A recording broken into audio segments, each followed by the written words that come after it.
संभाजीनगर जिल्ह्याचे आपण बघतो तर आता लोकसभेचे वारे सुरू झाले. जवळपास आता 70 निवडणूक पूर्ण झालेली आहे आणि आता प्रचाराला योग आलेला आहे. फक्त 3 दिवस शिल्लक आहे आणि आत्ताच आज महाराणा प्रताप यांची जयंती साजरी झालेली आहे. आपल्यासोबत आहे. काय सांगाल आता? संभाजीनगर लोकसभेचे महायुतीचे अधिकृत उमेदवार नामदार संदीपान पाटील भुमरे साहेब यांच्या प्रचारात आम्ही प्रचार कार्यालयामध्ये सर्व उपस्थित आहोत. आज महाराणा प्रताप जयंती उत्सव साजरा होत आहे. महाराणा प्रताप यांनी खऱ्या अर्थानं मोगलांना रोखण्याचं काम छत्रपती शिवाजी महाराज व महाराणा प्रताप शूरवीर महाराणा प्रताप यांनी केलेलं आहे. खरं तर आज महत्त्वाची गरज आहे आणि या योद्ध्यांनी आज अखंड हिंदुस्थानाचं संरक्षण केलेलं आहे. आज आपल्याला मोदी सरकार राष्ट्रीयवाद 4 पार यासाठी सर्व हिंदू बांधवांना आम्ही विनंती करतो की येणाऱ्या 13 तारखेला धनुष्यबाण या निशाणीवर मतदान करून अधिक मताधिक्यानं नामदार संदीपान पाटील भुमरे साहेबांना महायुतीच्या या उमेदवारांना निवडून द्यावं. आणि खरं तर संभाजीनगर धनुष्यबाण बाळासाहेबांचा आवडतं संभाजीनगर शहर आहे आणि या ठिकाणी माझी विनंती आहे की नामदार एकनाथ शिंदे मुख्यमंत्री त्याचबरोबर अजितदादा असतील, फडणवीस साहेब असतील, महायुतीचे सर्व पदाधिकारी कामाला आणि ही निवडणूक अंतिम टप्प्यात आलेली आहे. त्यामुळे जवळपास नामदार भुमरे साहेबांचा विजय हे निश्चित आहे आणि फक्त आता लाखोच्या यांनी लीडमधून साहेब निवडून येणार आहे यात शंका नाही. आपण पक्षाचं आपल्यासोबत आहे ॲडव्होकेट लोखंडे सर. सर मला सांगा, जवळपास महायुतीचा प्रचार चालू आहे मोठ्या प्रमाणामध्ये आणि काय म्हणून शिंदे गटाला मतदान करा या संदर्भात? हे बघा, छत्रपती संभाजीनगर जो जिल्हा आहे या जिल्ह्याला माननीय नामदार संदीपान भुमरे साहेबांना एक भूमिपुत्र म्हणून माननीय मुख्यमंत्री एकनाथजी शिंदे साहेबांनी जी पालकमंत्री म्हणून जी धुरा दिली त्या संधीचं सोनं माननीय भुमरे साहेबांनी करून दाखवलं आणि त्यांनी या छत्रपती संभाजीनगर जिल्ह्याला मागील अनेक वर्षापासून जो विकास झाला नव्हता त्या संदर्भानं 2000 कोटी रुपयाचा निधी या छत्रपती संभाजीनगर जिल्ह्याला दिला. G20चं जे काही आता आपल्या इथं मोठ्या प्रमाणावर जो विकास निधी आला तोही साहेबांच्या माध्यमामधून G20चं इथे आपल्या इथं मोठी परिषद झाली. यामध्ये अनेक देशातून लोक आपल्या इथं प्रतिनिधी आले. या शहराला सुशोभित करताना G20च्या माध्यमामधून आदरणीय भुमरे साहेबांनी जास्तीत जास्त विकास कामं, सिमेंटचे रोड आणि पाण्याचाही जो प्रश्न आहे तोही साहेबांच्या माध्यमामधून आता 24 तास पाण्याचा जो संकल्प आहे तो 7 ते 8 महिन्यात पूर्ण करण्याची ग्वाही माननीय भुमरे साहेबांनी दिलेली आहे.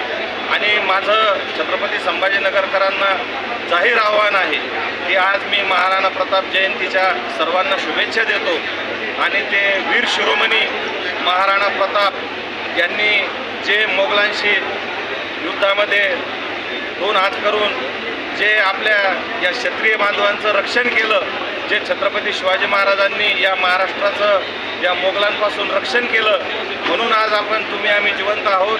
आपल्याला या विभाजनकारी शक्तींचा कायम मुकाबला करावा लागलेला आहे.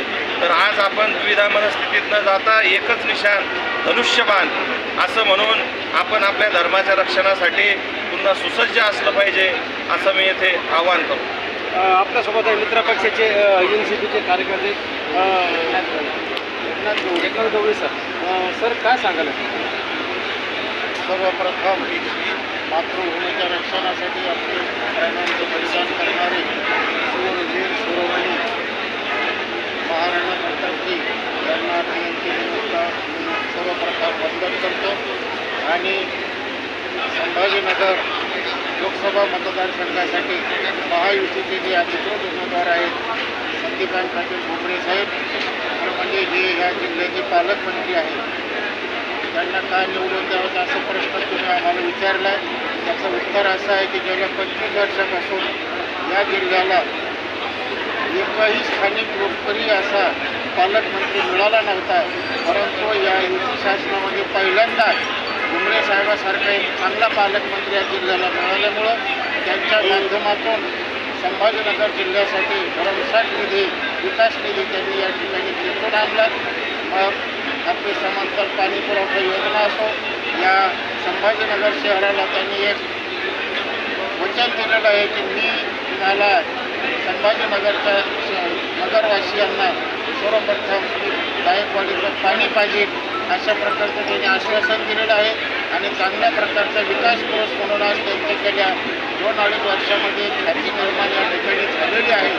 संभाजीनगरवासियांना त्यांच्याविषयी विश्वास निर्माण झालेला आहे की 25 वर्षानंतर आपल्याला स्थानिक पालकमंत्री मिळाला, त्यांच्या माध्यमातून इथला विकास झाला तर उद्या जर भविष्यामध्ये ते या जिल्ह्याचे खासदार झाले आणि मोदीजींनी जर त्यांना केंद्रामध्ये सत्ता आल्यावर केंद्रीय मंत्री केलं तर निश्चितच या जिल्ह्याचा आणखी विकास होईल.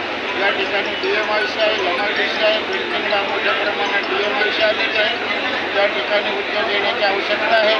निश्चितच संदीपान भुमरे पाटील जर या जिल्ह्याचे खासदार होऊन केंद्रीय मंत्री झाले तर त्यांच्या माध्यमातून केंद्रात DMIC असेल, DMIC असेल, या ठिकाणी निश्चितच नवीन उद्योग येतील आणि ते उद्योग आल्यानंतर या जिल्ह्यातल्या भूमिपुत्रांना, बेरोजगारांना त्या ठिकाणी निश्चितच रोजगार मिळेल अशा प्रकारची अपेक्षा जनतेमध्ये त्यांच्याकडून निर्माण झाली. म्हणूनच संभाजीनगरवासियांनी भुमरे साहेबांना निवडून देण्याचा संकल्प या ठिकाणी केलेला आहे. धन्यवाद.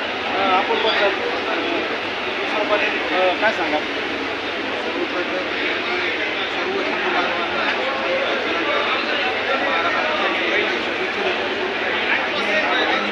सर्वांनी सांगितल्याप्रमाणे जे कार्य महाराणा प्रतापांनी या देशामध्ये केले,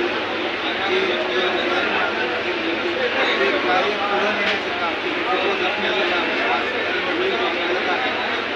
त्या माध्यमातून नरेंद्र भाई मोदीच्या नेतृत्वाखाली आपल्या जिल्ह्याचे खासदार काँग्रेस आहे हे एकनाथ शिंदे साहेबांचे जे उमेदवार आहे संभाजीनगर, ते हिंदुत्व टिकवण्यासाठी या ठिकाणी संभाजीनगरसाठी एकच आव्हान केलं की या येत्या 13 तारखेला धनुष्यबाण गणेश समोरचं बटन दाबून चंद्रकांत पाटील साहेबांना विजयी करा.